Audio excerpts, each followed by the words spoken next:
Relativamente à refinaria, ela peca porque tardia, não é? Desde a época do defunto presidente José Eduardo Santos se vem falando Uhum. de iniciativas como estas. A grande prioridade era naturalmente a refinaria do Lubito, que espera-se que venha a ser inaugurada antes de 2027. Mas, pronto, parece que o que acontece com os sucessivos governos que o país conheceu é uma falta de consistência de medidas de política, Uhum.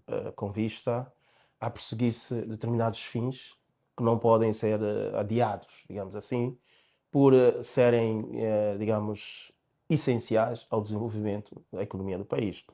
Relativamente à refinaria do Lubito, de Cabinda, a primeira nota vai para a questão da transparência. Mais uma vez, Um dos parece, aspectos muito evidenciados, de sim, facto, a a questão questão da da transparência. transparência, porque Uhum. segundo dados ou informações avançadas por um responsável do Mirenpet, que esteve ontem num debate radiofónico, havia sido conduzido um concurso, como de resto referiu o meu colega de painel, o Dr. Paquice, mas que, entretanto, a entidade que ganhou o concurso não chegou a cumprir com a etapa Os inicial de pressupostos. arranque, devolvido algum tempo. E foi repescado, então, segundo concorrente. Bom, eu penso que ali foi beliscado o princípio da transparência, na medida que, se o primeiro concorrente não esteve em condições de avançar, teria de Uhum. haver um novo concurso, Uhum. realmente. Uhum. Voltar a pôr as partes em igualdade de circunstâncias, haver um concurso e, eventualmente, já nem seria Gemcorp em condições de ganhar, porque seria um outro momento. Portanto, e aí dar-se-ia outra vez a oportunidade aos concorrentes, aos proponentes, de apresentarem, então, aquilo que seria a melhor proposta do ponto de vista concursal. Mas isto não Uhum. foi feito, foi repescado alguém. Estou para aqui se fala num ajuste direto, mas pronto. É um procedimento que, de alguma forma, coloca o Estado numa condição de ter uma melhor oferta a um menor preço, porque preferiu ir buscar tanto alguém que achava que estava em condições. Depois, eu não percebo também porque é que se faz muito alarido em torno do investimento privado, é preciso que se diga. Investimento privado como outro qualquer. Portanto, não é aqui o Estado. Aliás, onde está o investimento do Estado começou a ser propalado desde sempre, que era Uhum. o do Uhum. Lubito. Uhum. Este sim, esperávamos que o Estado dissesse de forma airosa, olha, conseguimos em 50 anos fazer isso. É investimento privado, os investidores foram buscar dinheiro em algum lugar, contraíram dívidas, o Estado sai prejudicado porque não vai a prazo buscar impostos imediatos, vai ter de esperar que os investidores comecem a gerar receitas e por via disso comecem a rentabilizar o seu capital. Portanto, isso tem algum tempo.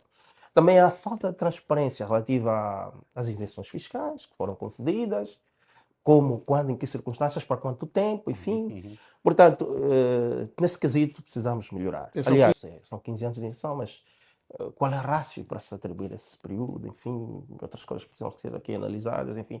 Pronto, são questões questionáveis, não é? Mas eu acho que tudo isso teria sido dirimido se o processo fosse conduzido com uma maior transparência, abertura, enfim. Mas é de resto um dos grandes problemas que temos a nível da gestão pública, a falta de transparência em muita coisa, e não admira que nisto também hajam pequenas coisas que não estejam devidamente esclarecidas. Mas pronto, está aí, o projeto está de pé, é verdade, o Presidente foi lá, emprestou a sua imagem Uhum. e com pompa fez a Um inauguração. olhar também ao impacto económico Do desta ponto de vista refinaria. económico, é inegável que aquilo vai gerar algum emprego, algum, não precisamos também aqui exagerar em termos numéricos, pronto, nessa altura já cerca de 3.000 postos de trabalho foram criados, diretos, portanto há aqui uma aposta também da mão de obra nacional do ponto de vista da aptidão técnica, sobretudo ligada ao setor petrolífero, não é?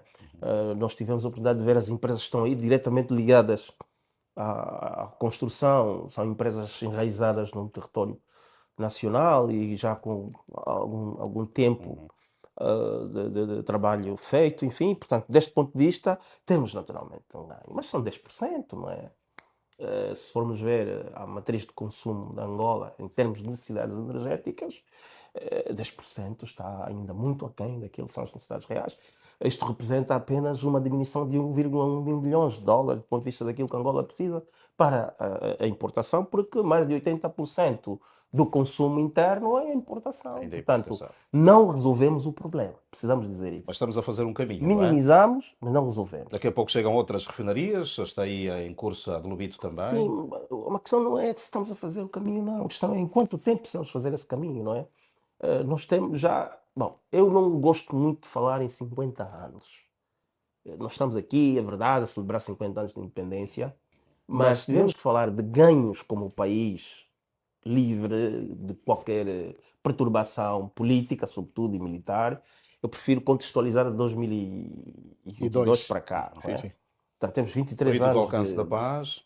23 anos de condições objetivas para pormos o país para frente. E neste período, o petróleo representou uma fonte, tanto de financiamento, de receitas, para diversificarmos a economia do país. E nisto pecamos. Não precisamos discutir muito a propósito. Muito bem. A mão de semear a informação que dá conta de que falhamos. Agora, nós também precisamos ter uma outra discussão sobre isso. Numa altura em que se fala em transição energética, nós estamos a começar a dar passos tímidos no setor dos combustíveis fósseis.